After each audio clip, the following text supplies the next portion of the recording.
The incident that really did it was a male student gave a female student a black eye. Just smacked her right in the face after she moved his cell phone off the table onto the floor. But I felt so guilty because it happened on my watch.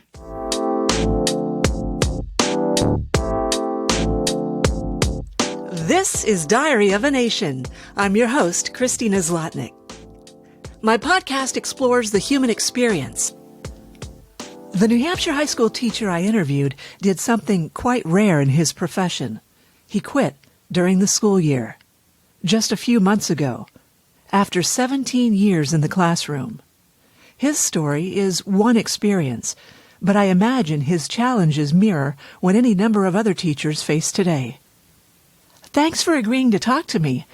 Growing up, what was your experience like as a student? I was a good student. I wasn't a great student. My parents always made sure that I was taking care of my studies and doing the best that I could. Looking back, I could have done more. Academics came easy to me. Not to be braggadocious, but academics came easy to me. And I was somewhat lazy in my studies. So I think I was in the top 10 of my class. I could have done better. Here in New Hampshire? It was here in southern New Hampshire, yes. Nice. Yes.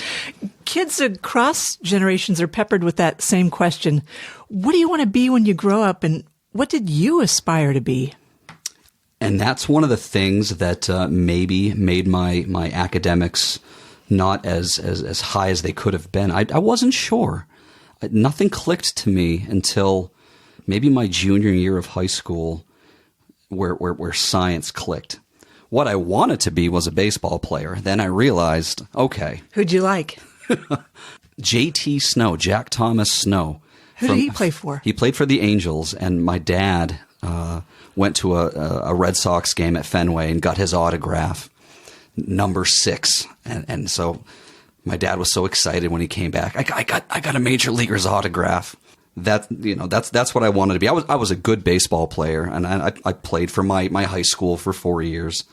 But I realized afterward that that's not going to happen. I'm not a major league baseball player. Not that caliber.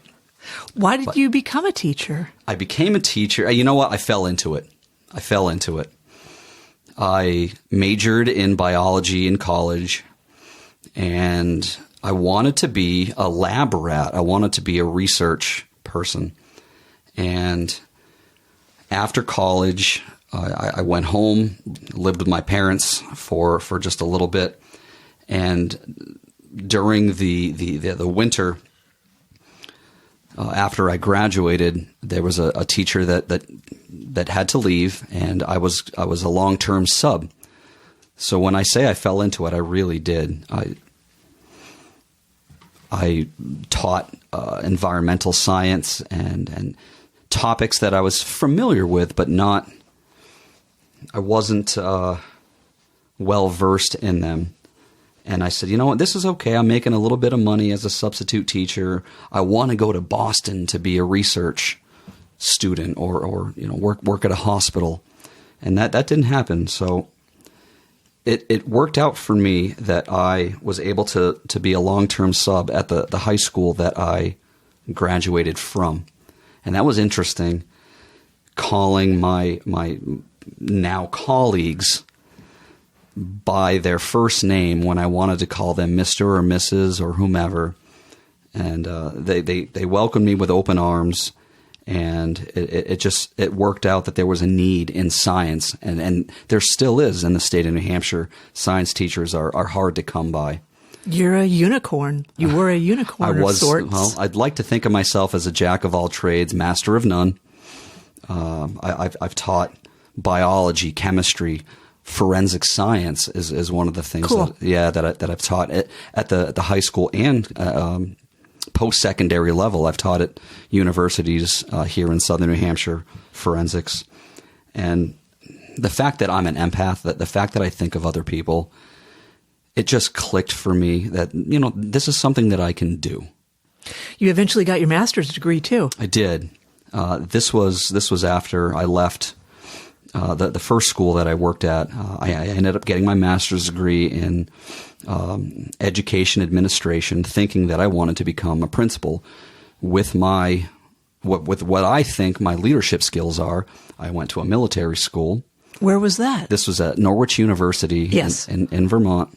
I was in the Corps Cadets, and I never served. I didn't take my commission, but I come from a military family, and I'm very, very proud of the fact that I have those.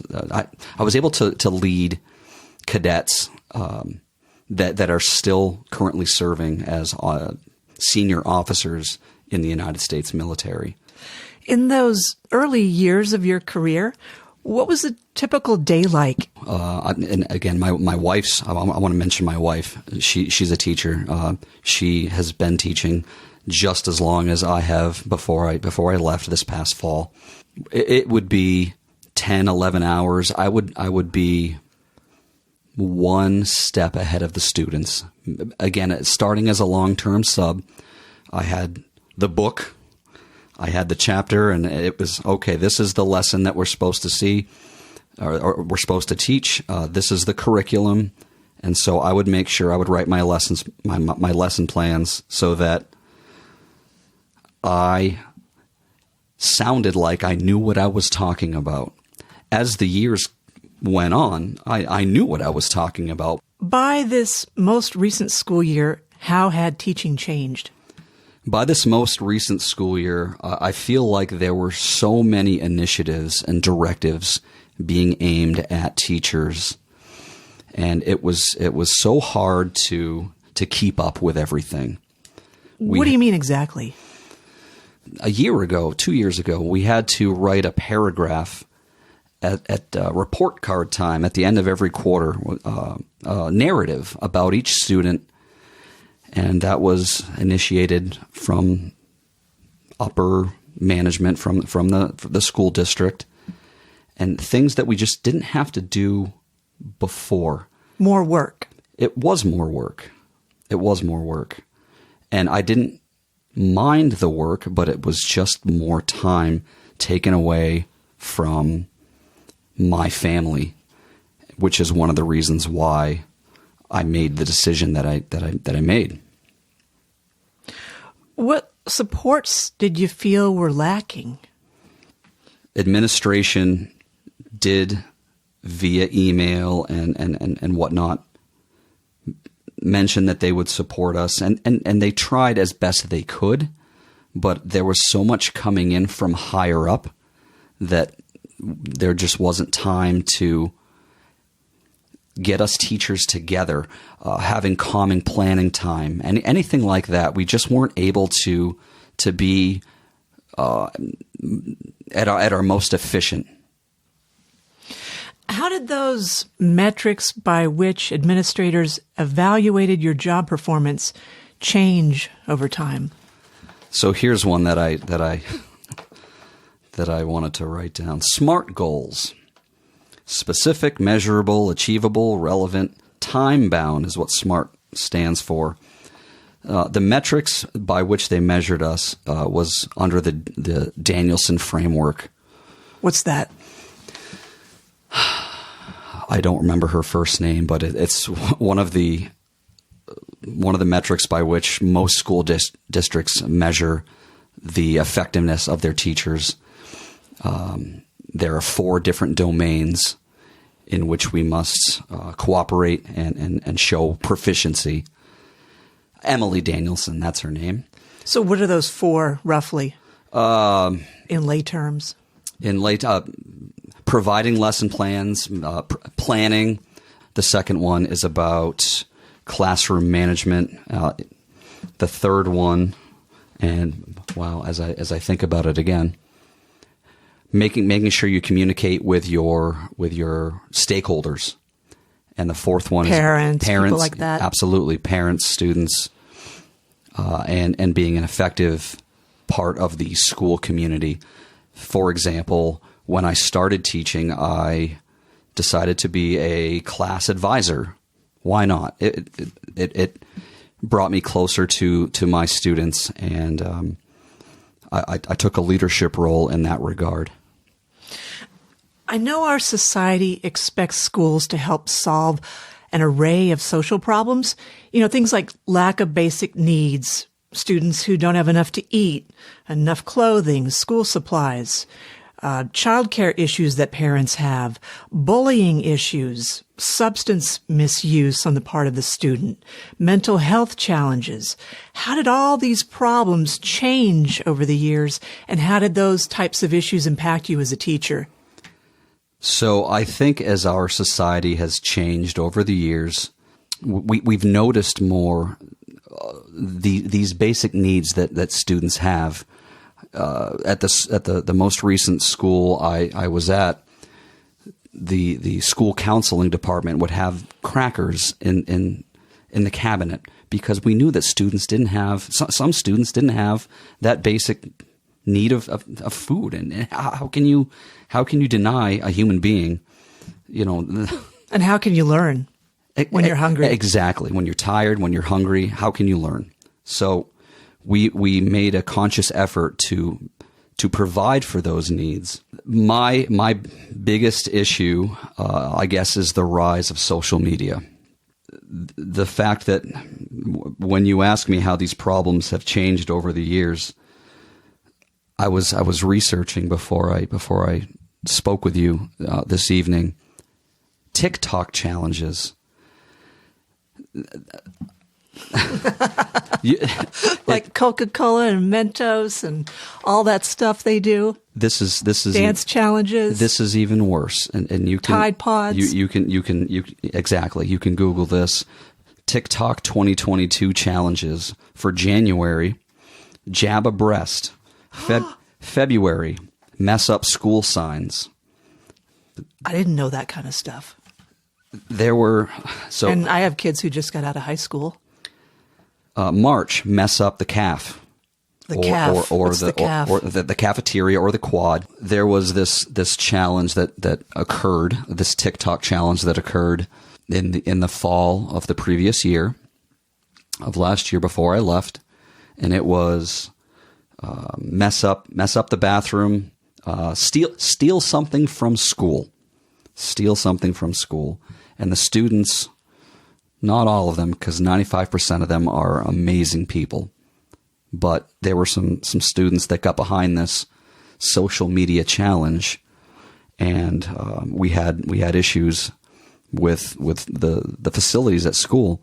We had to lock the bathrooms because, especially the men's bathroom, because soap dispensers were being stolen and sinks were being ripped off the walls. Not where I went, not where I taught, but in another local southern New Hampshire school, a toilet was stolen. Wow. Bullying was a big problem. So I would see issues of bullying, not on a daily basis, but I would see it more online, and students would report issues of bullying and would want answers and would look. They're looking for comfort and accountability. Absolutely. So I'm not a social media savvy person. I have Facebook, but I don't really go on it anymore. The challenges that I saw dealt with, it was all via social media, and students didn't know how to respond, didn't know who to turn to. So they would turn to us because the parents, I'm not going to call out the parents and say they were oblivious, because I'm sure they knew, but even my own daughter, my 12-year-old daughter,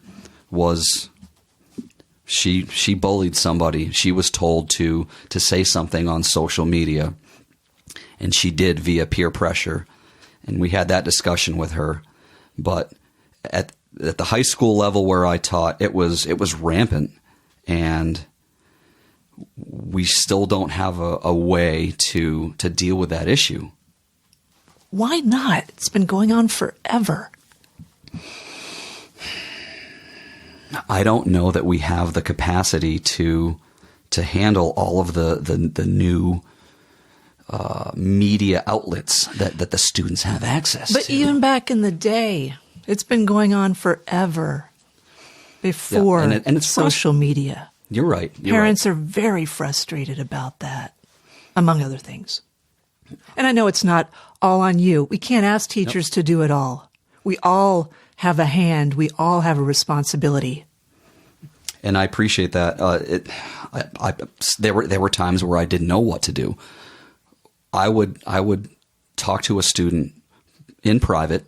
My philosophy is praise in public, criticize in private. So I would praise students for doing the right thing when they knew that something wasn't going right, something was awry on social media, and they would alert administration.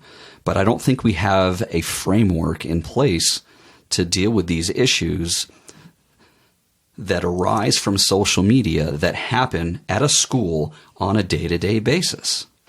These students have instant access to it. Parents can text their students at school.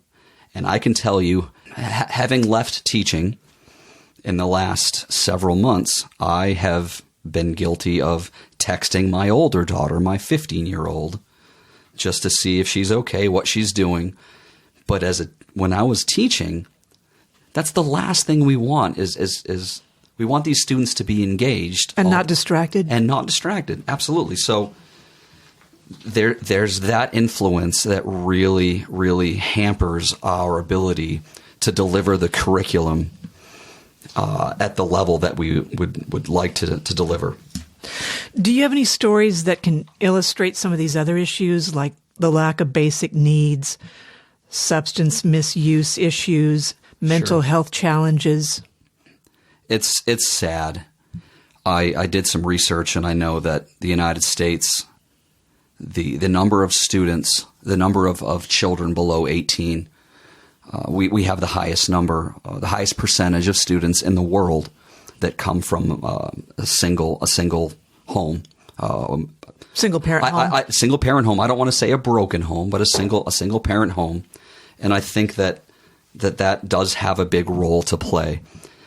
I know that my own children are not perfect. My wife and I were both teachers. She still does teach, but it does start at home. I was very traumatized by the fact that my father passed away at 60 years old. I was 37. I'm so sorry. Still traumatized. I had students that were 15 that saw their parents overdose, pass away. Heartbreaking. And so how am I supposed to say to myself, "Oh, wow, Brock, you're really struggling," when these kids are 15, they're 14, 15 years old, and they're dealing with this. So a lot of these students do have basic need issues, and I would do what I could in my classroom to provide whatever I could for their basic needs, but it was just such a larger issue that maybe I didn't know how to handle or address the problem and make sure that they felt comfortable. I wanted to make sure that my students, every day that they came into my classroom, that they felt safe. Every single day. Research shows that teachers that get to know their students, and I would memorize names. I would try to do that within the first 3 days, so that my students knew I cared about them and made those connections right off the bat. And that's why I feel like I had a decent career, because I really did care about my students. What mental health challenges and substance misuse issues did you see? One of the reasons for my departure, one of the initial reasons for my departure, I had a student who, just before my class began, which was around noontime, middle of the day, just after lunch, the student had vaped. This student had a vape that was laced with THC, and this student was just not right. And there were some physical manifestations that occurred, and we knew that there was an issue. So I called the nurse, and that was really the start of my questioning. What was I doing? I was trying to reach these students and be the best person that I could.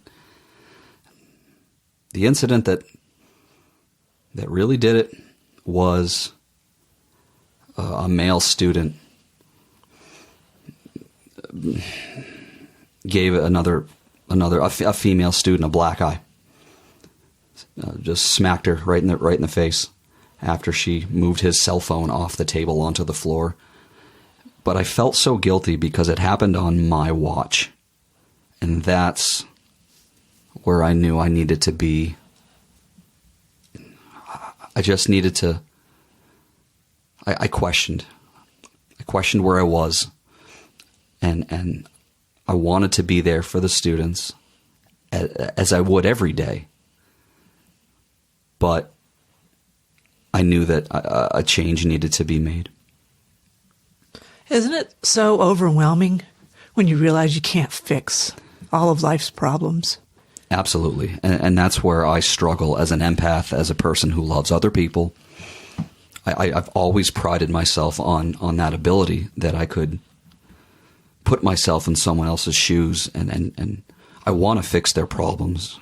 I want to do right by people, because my wife would say that, she knows I'm stubborn, but as stubborn as I am and as cranky as I can be, I guess I wouldn't have stayed in this profession as long as I did if I didn't love other people, especially the students who need guidance, and I want to see them thrive. I want to see them move on to bigger and better things. What are those stories of those students who you had a positive impact on? There must have been several. Oh, there were a few. I'm proud of the fact that I can think of 3 students that, after having taken a forensics course with me, forensic science, they decided that they wanted to go to college and major in forensic science, and they went to a prominent college here in New England to further those studies. And me having taught in 2 schools that are no more than 20 minutes from where I live, I see these former students almost daily, and they say hello, and they say how much of an impact that I and other teachers had on them. So that makes me feel special. I hear parents talking about it. I'm a local guy, so I see these people all the time, and the ones that are very appreciative, it really hits me to the core and makes me feel happy about why I chose what I did for as long as I did. What other positive stories do you have? Oh, geez. I think of students taking videos of experiments that we did, and here's a good one. I'm going to get emotional. One of my former students asked my band, to play it at their wedding. It was the last show that I got to play with my father before he passed. And it was 2 former students that got married, and they're living a happy life. And I know that I had an impact on both of them when they were younger. And that makes me feel good. And you played at prom the last year you taught. Yes, we did. And the students love the fact that you're one of the lead singers. They think you're super cool. Yeah, that was fun. And hopefully we'll be invited back. You're going back for graduation Absolutely. this spring? I would not miss that for the world. I do miss my students. Sounds like it's really hard for you. It is hard to be gone. It's hard. And it sounds like you'd still be there if things had been different. Yeah.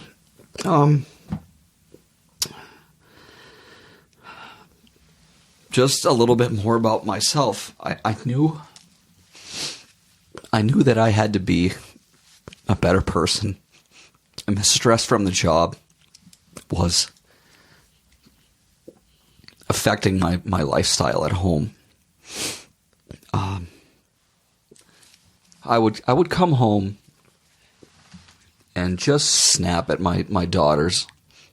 I have two lovely daughters. One of them is a sophomore in high school. The other one's a 7th grader. And my wife, as a kindergarten teacher, has been for 17, almost 18 years. And I just would snap, not physically, but verbally. I would just snap. And even my family members, I'm the oldest of three. So my two siblings, my brother and my sister, they would tell me, "You're not yourself. When did that start happening?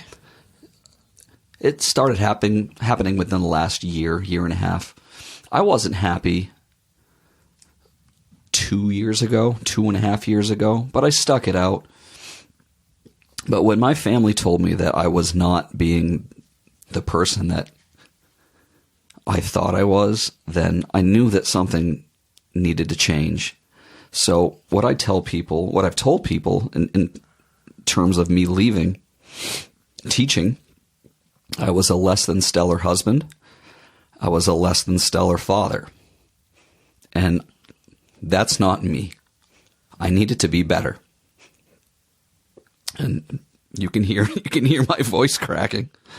But I knew right away that something needed to change. So I was in the administration offices weeping. This is a 40-year-old man having gone to military school, weeping. I thought I was tough. I'm not. I love people. And so I knew that a change needed to be made.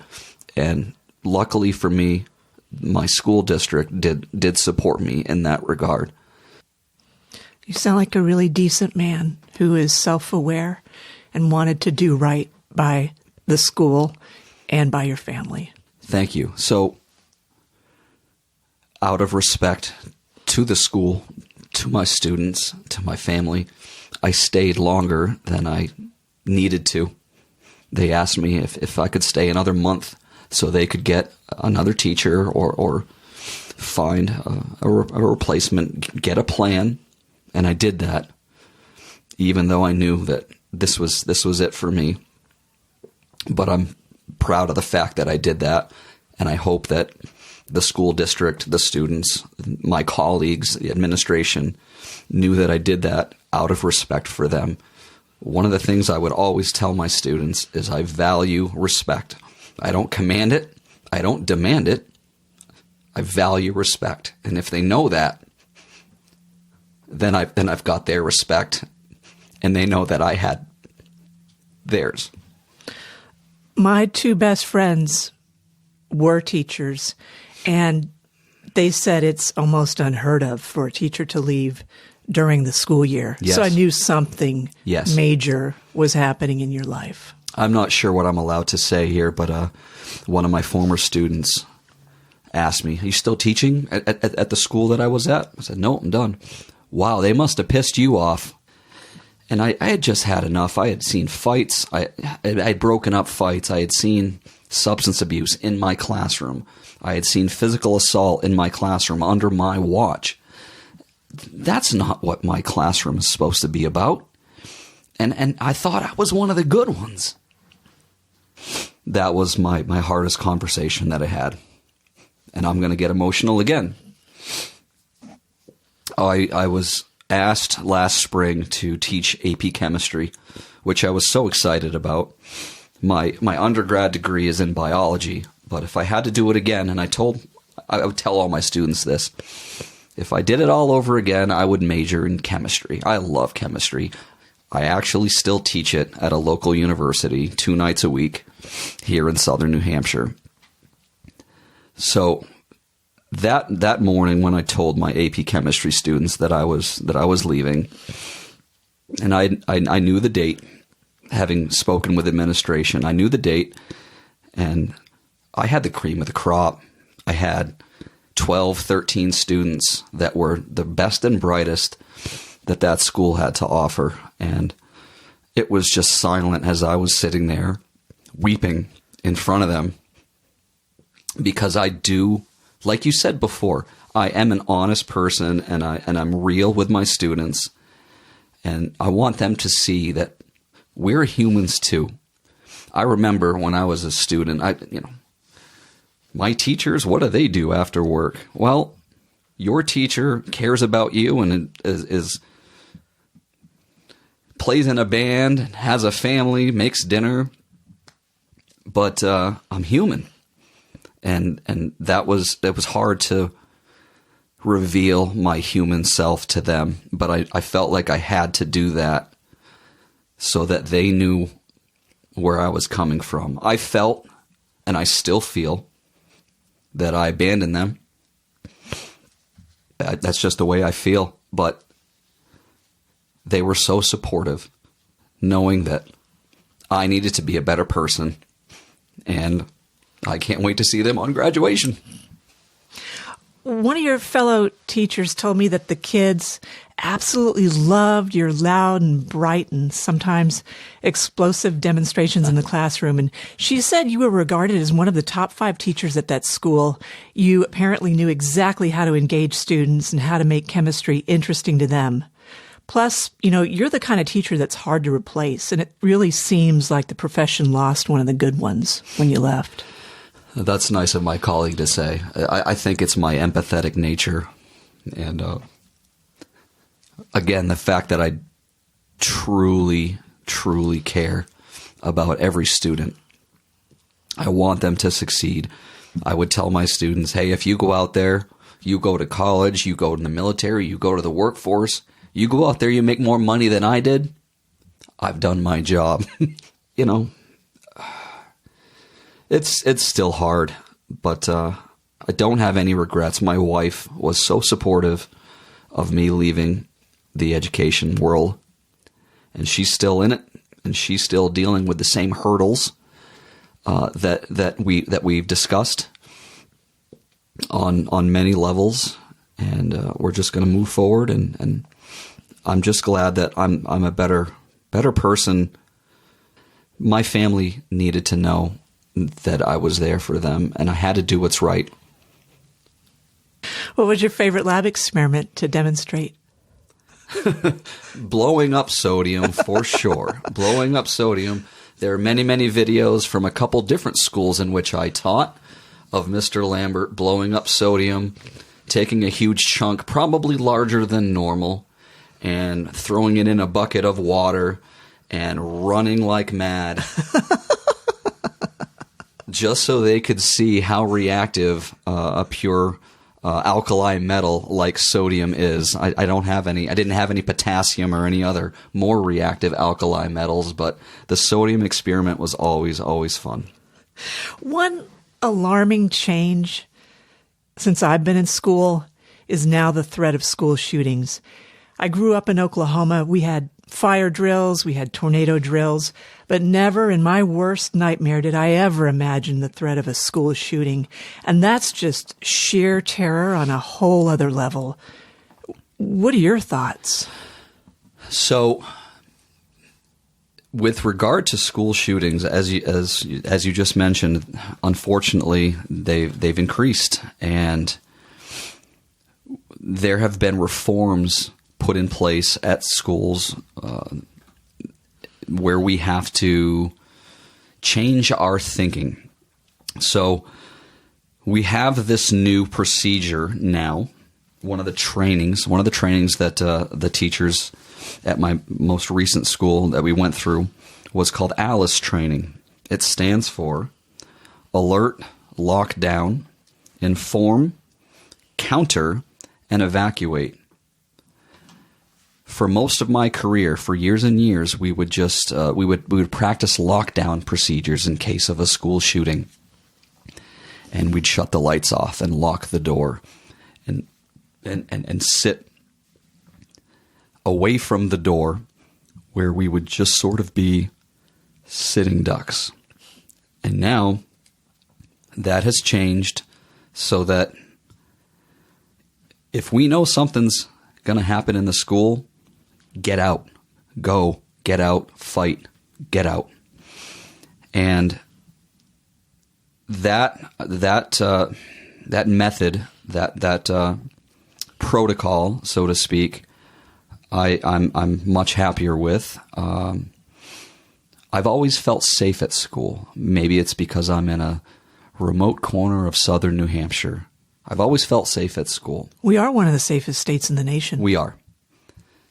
So I've always felt safe, and I would say half jokingly to my students, folks, you're in one of the safest rooms of the school. If anything happens, I have some concentrated sulfuric acid in the back, and I'm not going down without a fight. So I'm gonna make sure you're safe. I would say that half jokingly, but that thought. You got to do what you got to do. That thought had crossed my mind once in a while, especially with, like you said, the rise of school shootings. So it's a systemic issue. It's a societal issue. And it's a reflection of society. I agree. And I don't know how to fix it. I know that I don't know. And we need to talk about that as a society, as a government, so that we can make sure students can go to school feeling safe and not have to worry about whether they're going to get home and safe at night, and their parents worrying as well. What misconceptions do parents or society at large have about teaching? I'm going to quote my late father on this one. He would always joke with me. He was a lifelong soldier, so that's where the military school thing. What branch was he in? He was in the Army. He Nice. was in the Army for almost 30 years. My daughter is in the Army. Yeah, my father was he was in the National Guard, but active duty, full time. Every day he would go up to either Concord or Manchester, and so he would.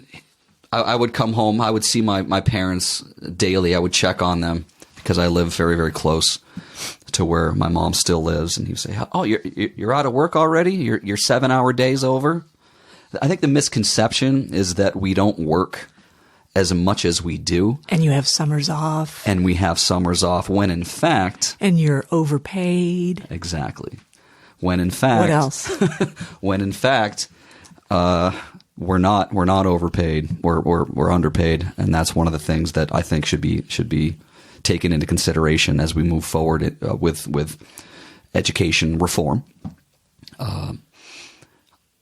I don't remember the last time I didn't teach summer school. I would always volunteer to teach either forensics or some sort of physical science course. You said volunteer, not getting paid. I'm sorry. Right?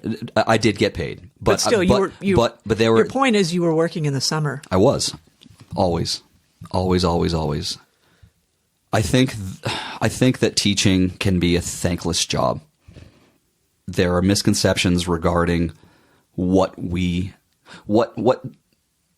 parents don't see that we do on a daily, nightly basis. Such as the fact that I had before I left, and I will say that I quit, because I did quit. I had 70 students. I was responsible for almost 70 students. Grading, emailing stakeholders. There's so much extra time that goes into that. I took my job home with me every single night, and it was really just hurting me and my family. Not every employee has to do that. I don't do that. No, and again, part of me, a large part of me misses that because I care so much about the students. But now that I've left, I don't take that piece home with me anymore. And it takes a champion. It takes a strong person. Maybe I wasn't that strong, but it takes a strong person to be able to take that home every night and solve those problems and satisfy those needs. What were the academic testing requirements like in the early days, and how did those evolve over time? It seems like now it's a revolving door. There are so many different academic testing, so much academic testing that is done, and it seems to change from year to year. There are, I don't think I need to go into the different types of tests that are taken, or the names of the tests that are taken. It really changes how you teach, though. Absolutely. Right? And you know, because so much is riding on that test score. And it's, in my opinion, it's very, very high stakes for the teacher, for the school, for the administration, and it's low stakes for the students. So we'll get a report that students scored poorly on a standardized test, and it reflects poorly on us. But in most of my students, from those that I've spoken with, whatever. I didn't really care about that thing. I was just going to answer C on all the tests. There's a disconnect between the stakes and who's held responsible for these test scores. What concerns did your students share about academics? Did they feel so much pressure? There were some that did. A lot of them had anxiety. I can think of a few right now that said, Mr. Lambert, I have severe anxiety about this. I'm not a good test taker. What can I do? And so there were a lot of issues that arose from the students that were self-aware. They knew right off the bat that they knew the areas in which they needed help. And they came to me, those that felt comfortable. And again, I tried to make myself feel as approachable as possible. They came to me, and I posed those questions to administration, pay grades higher than me. What can we do about these students that are having these issues with academic testing? And it's an ongoing issue that I'm not sure we'll find a perfect answer to. You said earlier that teachers are underpaid. I mean, I guess some teachers may feel they are paid enough. I know some districts pay more than others. But what should change there? Is it salary? Seems like the benefits are fairly good. I do think the benefits are good. You're asking a man with simple taste. I felt like I was paid enough. I do feel like teachers are underpaid based on the amount of time that they put into their work on a daily basis. I'm sure who wouldn't love to get paid more, right? Yeah. But I felt like I was adequately paid.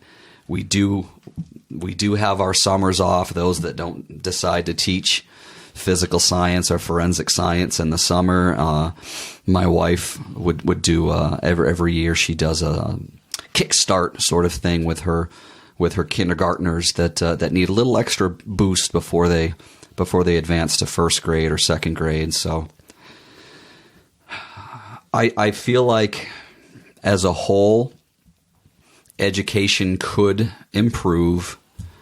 It's always about money, in my opinion. Well, what do we value as a society? We spend so much on our military, for example. And I know that very, very well, coming from a military family. More than other countries. I understand. You're absolutely right. So what is it that we value? Do we value education? Do we value our defense? What is it? And because what you value is what you're going to put your money behind as a government or as a society. I agree. How did COVID change your school and change you and your students? COVID changed us immensely. I'm not sure how compelling my story is, but 2 teachers, 2 children living at home. We had to make sure the internet was all set. So I was doing YouTube videos for my students at 5 o'clock in the morning when we went remote. When COVID first hit, we went remote, and a lot of school districts did.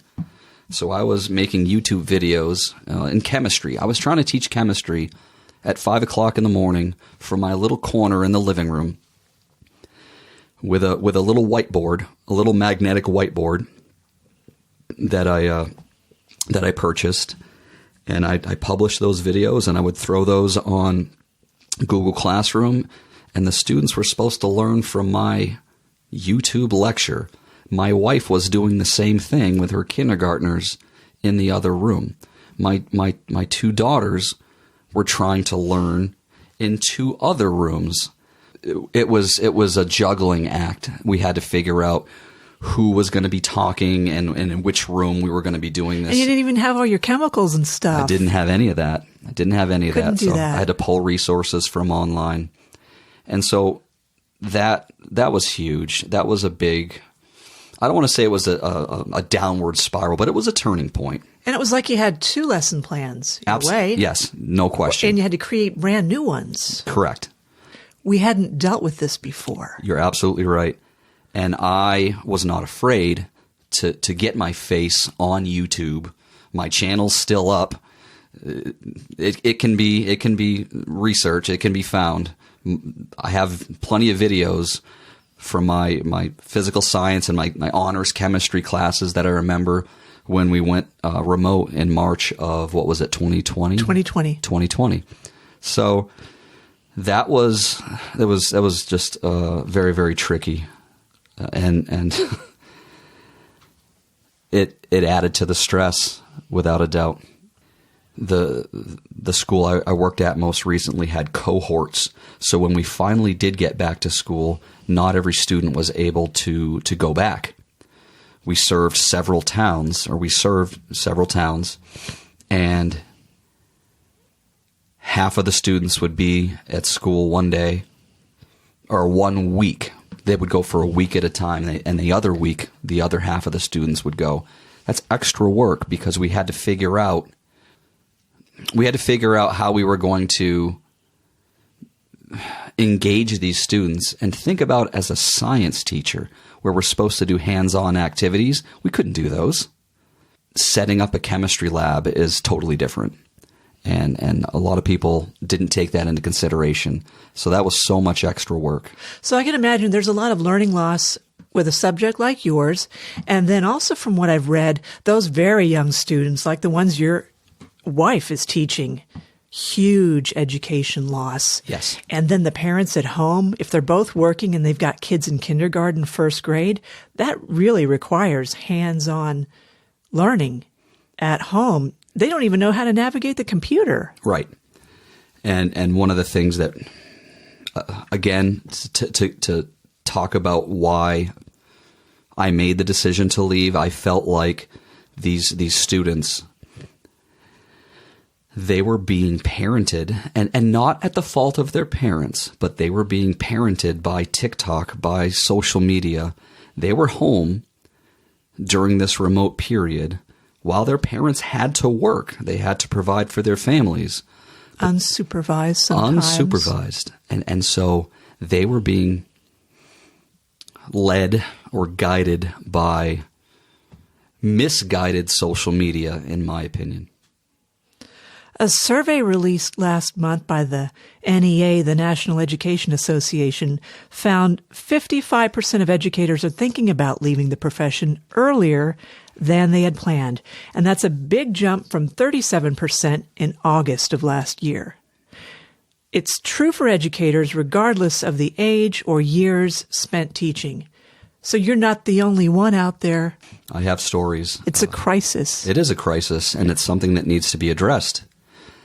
I've been teaching for many years, and I have lots of colleagues, lots of friends in the realm of education and academia. Several of them have said, I think they said this half jokingly, but maybe not half jokingly. Can you take me with you when you go? I know that me leaving was a bad look. I'll never get hired by my most recent district again. I get that, but I'm okay with the decision that I made, and my stress level is just so far less than what it was just a few months ago, and it's saddening that there are friends of mine that have told me and have told me very recently that they're still ready to go. I don't know how we can change that, but it needs to be addressed. Well, maybe not what you as teachers can change, but what can the parents, the administrators, the governments do? I do think teachers need to be compensated fairly. We need to get paid more. You look at Scandinavian countries, they have amazing education systems. I feel like we should model that. We're trying to, but I don't think at the government level,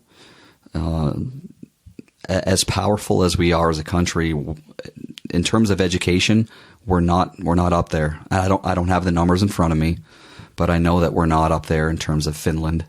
We're lacking in a lot of social supports in this country. And so because of that, we put some of those responsibilities on teachers when the governments should be investing more in that scaffolding. I agree. So I don't, without getting political, I do think that there needs to be some sort of reform at the highest level of our nation, that we need to talk about this, because from my perspective, from a local perspective, just from one teacher in a remote corner of New Hampshire, it's getting worse and worse, and other teachers will echo that sentiment.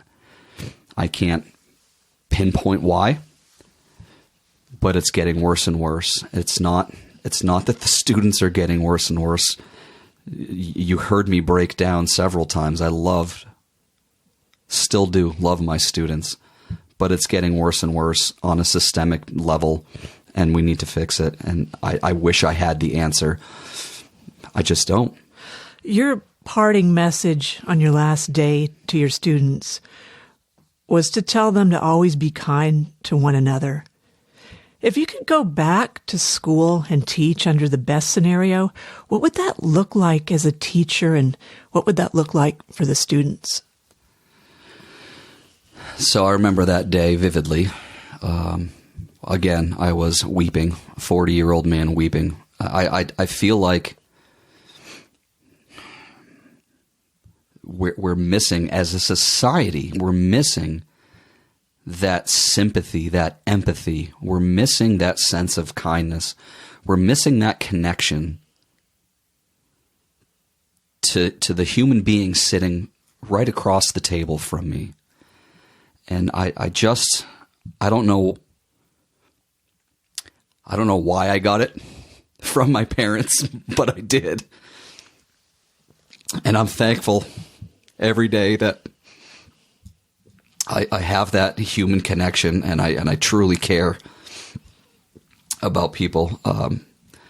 The ideal teaching situation for me, I loved just doing what I did in the classroom. That's where I was at my best.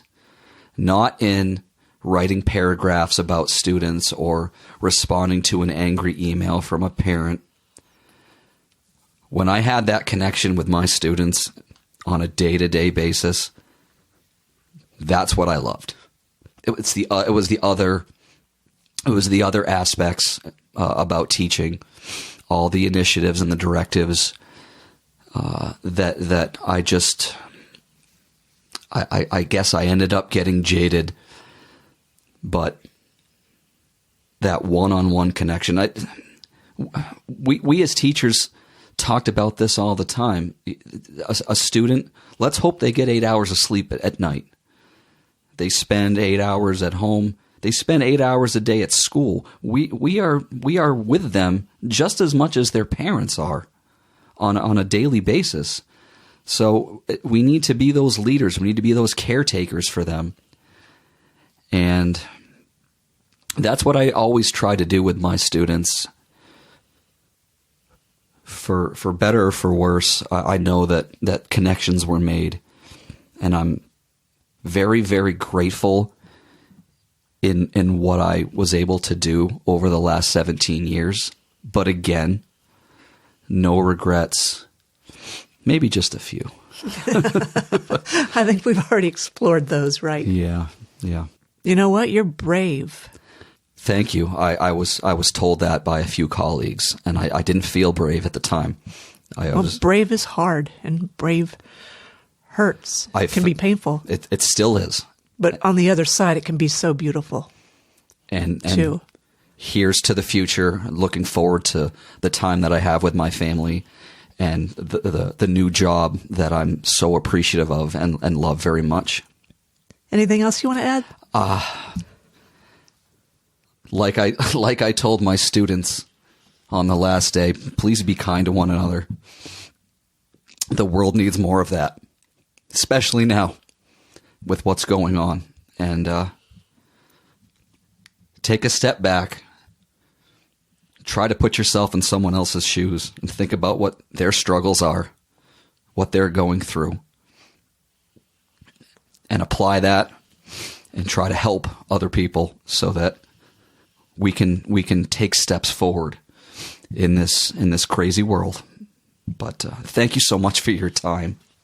Thank you. I really hope that I have helped to provide an insight into teaching, and really I hope to help make things better. And this is my contribution in that way.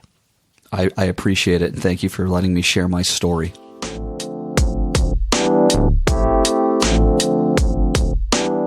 Follow Diary of a Nation on Facebook, Instagram, and Twitter. I hope you'll take a moment to rate and review my work at Apple Podcasts.